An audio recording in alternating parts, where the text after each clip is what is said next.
Okay, so here we are following on page 63 with collision may cause astral exteriorization. Please ignore the background noise. I'm going to try and stay on topic and not waffle this time. So let's go. We're ready. Page 63. Concussion to the extent of injury is not the only way in which an instantaneous separation is often produced, for even an unexpected shake or jar of the physical will sometimes throw the phantom out of coincidence. Many are they who marvel at the thought that astral separation can be accomplished, yet I dare say almost everyone has already had this very thing occur to himself in some mild form, whether he knows it or not, and the extensive form of projection is but a continuance of the lesser. The following are two axioms appropriate to this simple type of astral detachment. 1. A sudden force unexpectedly exerted against the body, while it is moving in a given direction, will not instantly interrupt the astral, and the latter will continue for an instant to move in the given direction, bringing itself momentarily out of coincidence. 2. A material body, moving in a given direction, if suddenly and unexpectedly colliding with the inert body, will cause the physical member to move slightly out of the coincidence in the given direction. The astral, an instant later, moves ahead into the physical. It must be remembered that this is but a short-lived and short-distance separation, and takes place with lightning speed, almost too swift for the subject experiencing it to become unconscious, although he does feel a spurt of bewilderment as it occurs. Again, at such a time one may feel as if he were about to rise into the air, or may feel a breathtaking sensation in the pit of the stomach. In either case, the collision must be unexpected, sudden, and forceful enough to interrupt the normal momentum of the moving mass. When the automobile stops quickly, throwing the occupants vigorously and unexpectedly forward, it is the ephemeral disharmony of the two bodies, astral and physical, which cause the breathtaking sensation. This may seem too commonplace to be true. If so, it is because our astral self is so much a part of us that we do not recognize the fact we do not know ourselves. The projection caused by a mishap. Here is an example of how an unexpected jar will throw the phantom out of coincidence. One night, a few years ago, I was coming down the stairs of my home. I had been sleeping and was still quite drowsy. There were 15 steps, and I had trodden up and down them hundreds of times, having lived in the house all my life. Just why, I do not know, but as I reached to the bottom step, I tried to take one step more. Many of us have done this, and the impetus jarred me vigorously. A breathtaking sensation shot through the pit of my stomach, and even before the physical dropped to the floor, I found myself projected from it in a perfectly conscious state. And I don't mean that I thought I was conscious, I mean that I was conscious. I both saw the physical mechanism fall to the floor, and I also felt it fall, while standing several feet from it. Let me analyze this and see what actually happened, for by doing so we shall discover the fundamental law of astral projection. Page 65. The fundamental law of astral projection. It must be understood that it is not the conscious mind which causes projection, but it is the subconscious will. We can walk by conscious effort, but we will usually walk unconsciously, under some conscious will. It is when the body is under subconscious motivation and an unexpected barrier intercepts the physical that the body keeps on moving in the given direction for a moment. If propulsion were conscious, this would not happen. The descending the stairs, had I been stepping consciously, the misstep would have been avoided. But the descent was unconscious under the control of the subconscious will. And when the barrier, the floor, interrupted the physical, the subconscious will was still under the inclination to descend and actually move the astral part of the body out of coincidence. This same principle applies to separation brought about by a moving force colliding with an inert body. The inert body stands under the subconscious will. When the colliding force meets the physical, the subconscious will is under the inclination to remain in its given position until the conscious moves it. Thus, the phantom stands while the material is thrown out of coincidence. By analysing the cause of instantaneous or insignificant separation, the following conclusions become self-evident. Number 1. The body, coinciding bodies, can move unconsciously. 2. The body can move unconsciously when the conscious mind is functioning. 3. The body can move unconsciously when the conscious mind is not functioning. Somnambulism. 4. When the body moves unconsciously, it is the subconscious will which moves it. Which brings us to the bedrock rule of the astral projection. If the subconscious will becomes possessed of the idea to move the body, coinciding bodies, and the physical counterpart is incapacitated, the subconscious will moves the astral body independent of the physical. Page 66. Intentional and unintentional projection both result from the same causes. Bit passive-aggressive delivery there. Since this is the fundamental law of projection, the question arises, how can the subconscious will be voluntarily incited to motivate while the physical is incapacitated or extremely passive? This is not an easy thing to do, you will say, and it is not an effect which can be brought about a mere thought or half-hearted trial, although there are positive, certain methods which can accomplish this.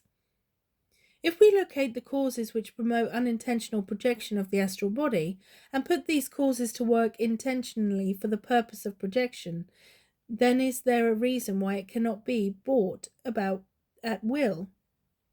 All my early exteriorizations were accidental, unintentional.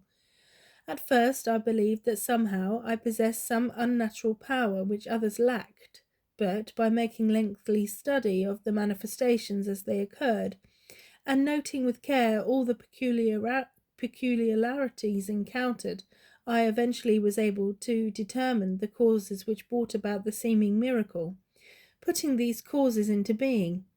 With astral projection in mind, I succeeded in producing the phenomenon at will, long before I had ever read one word on the subject from books of others. At present I shall not delve deeply into these causes, but will discuss them later on, as I wish first to give some more general information concerning the subject. It will not be out of place, however, to state here that suppressed desire is by far the greatest single factor inciting unintentional projection. We can see how determined the subconscious will becomes once it is stimulated into activity. When you start walking, you would walk and walk and walk, were it not for your conscious mind stopping you. And when you are standing, you would stand and stand and stand, did not your conscious mind start you moving. Now, how does suppressed desire possess the subconscious will to motivate the body? While conscious, you desire something. You do not appease that desire. You would appease it, but there is some obstacle in your way. So you go on desiring, desiring, and desiring, all the while tensing the subconscious. The stress grows so great that you are at a war with yourself. You can feel the subconscious trying to accomplish that which you want. It would do so instantly, could it but get the best of your conscious mind. At this point, the subconscious will is all set to move, the minute you try to hinder it no more. While you sleep, the conscious mind can no longer tell the subconscious will no, and the subconscious will tries to project the body to the spot desired. Now, if the sleeping subject were physically incapacitated, the astral body would be projected. Meaning of physical incapacity. What do I mean? Physical incapacitated. Simply that the physical body is not in an active enough condition to respond, the instant the subconscious will begins to move. As a rule, during sleep, the body is not in the same active condition which it is while awake. The heart is beating more slowly, and the whole mechanism is below the level which it attains when normally awake. If the subject is morbid, the physical mechanism will not respond at once, which points more convincingly to the contention made that the weaker the subject, the more easily can the separation take place, providing the sickness can be a sedative nature. In the book, In the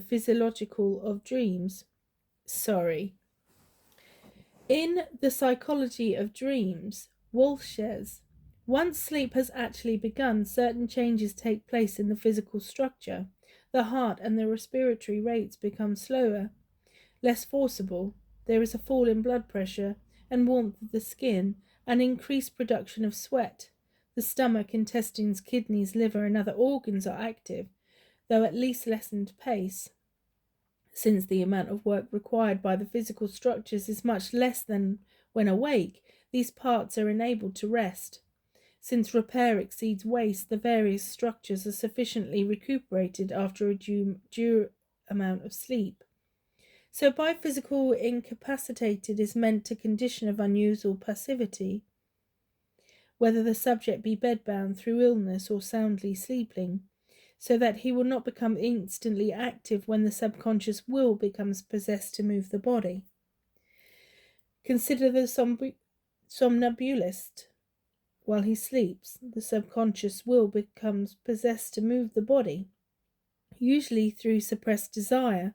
The sleeper rises from his bed and walks about in coincidence, because his physical body is not inactive enough, not incapacitated, to be behind time, when the subconscious will started the movement, whereas if he had been unusually passive, the astral body would have moved out of the physical, and he would have been in a state of astral somnambulism.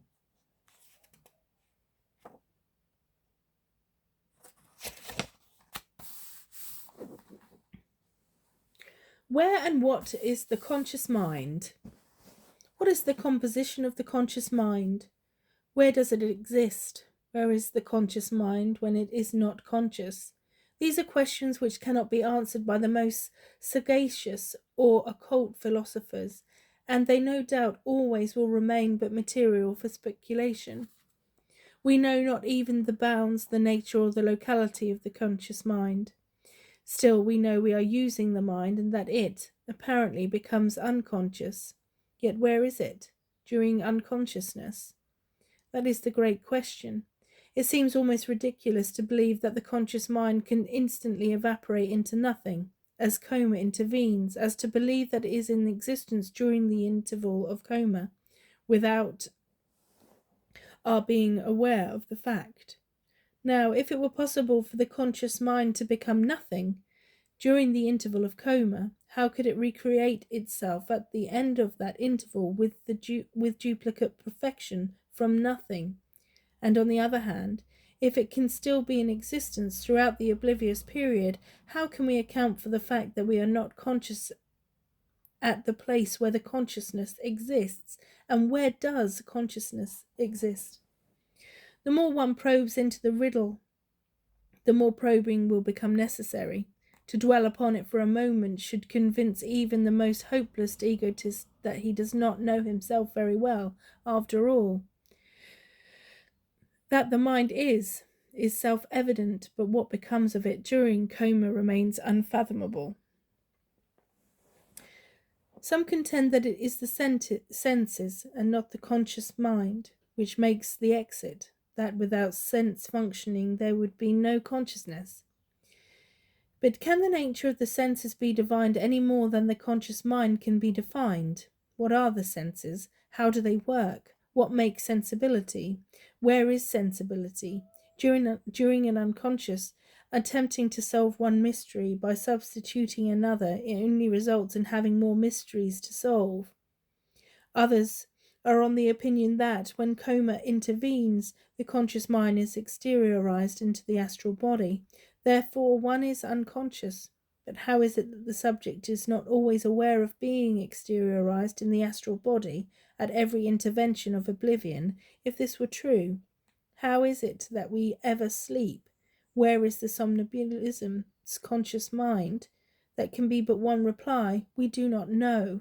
The best that can be done is to compare the conscious mind while sleeping is raining to a prison locked fast into a vault, unable to get out until the door is opened. If we could but determine what opens and closes the door of consciousness, then we could also determine why some astral projections result in consciousness and some do not. And further, we might discover a means by which the unconsciously projected phantom could always be made conscious instead of the present hit and miss experiences. The hypnagogic state, neurosis, and sleep, page 69. When consciousness is present from the very beginning of an exteriorization, the etheric body egression begins in the hypnagogic state, which is the borderland between the conscious and the unconscious. Of the hypnagogic state, Walsh says, before going to sleep, we must pass through an unnoticed stage of half waking, half sleeping, termed the hypnagogic state. We must pass through a similar stage before we awaken. Usually, the hypnagogic state lasts but a few seconds, but it may be prolonged for as much as 15 minutes. It is apt to be longer when passing from sleeping to the waking state than the reverse. As sleep is coming on, the sensation of falling may be experienced. This is occasioned by the general relaxation of the muscular system which occurs at this time. Should a person be much disturbed while in the hypnagogic state, the normal transition from waking to sleeping or the reverse may be markedly disordered. Consciousness may fully awaken, but the motor centers may awaken more slowly. This causes a temporary paralysis of the limbs, speech, and consequently an inability to move or talk. This form of paralysis, called nocturnal paralysis, I think in the modern time it's called sleep paralysis, as far as my understanding, called nocturnal paralysis by some writers. The present writer contends that this to be astral catalepsy may occur after a natural awakening. As a rule, the paralysis lasts but a short time. Should it be prolonged, it excites much mental disquiet. Fatigue, nervousness, general ill health may provoke it. This only strengthens my belief that the lack of material coordination is a favourable factor in projection. The etheric body is, in catalepsy, inclined to move slightly out of the physical. Why does fatigue, nervousness, and general ill health provoke this so-called paralysis? Because there is a deficiency of neuric energy centred in the bodies. In fact, is exactly what nervousness is, inability to hold the energy within the bounds of the physical. Energy is cosmic, omnipresent. It can flow into and out of the etheric counterpart, which is a veritable condenser of that energy. Now I have found that when the etheric body moves slightly out of coincidence, it becomes more of a magnet to the universal energy than when in coincidence. Thus, in the person of ill health, the paralysis experienced is but astral catalepsy, which is always the first state of exteriorization, caused by the subconscious being under the inclination to discoincide the bodies, so that the etheric condenser may charge more freely. This occurrence takes place with millions of people every night, yet it is only when consciousness is still in play that they ever experience the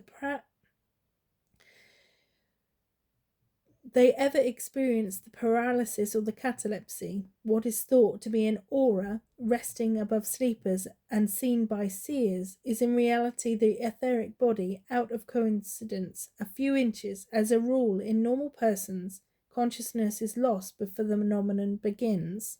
I'm going to stop there because I'm again beginning to stutter. So we're on page 70, halfway the paragraph ends, phenomenon begins. Thank you.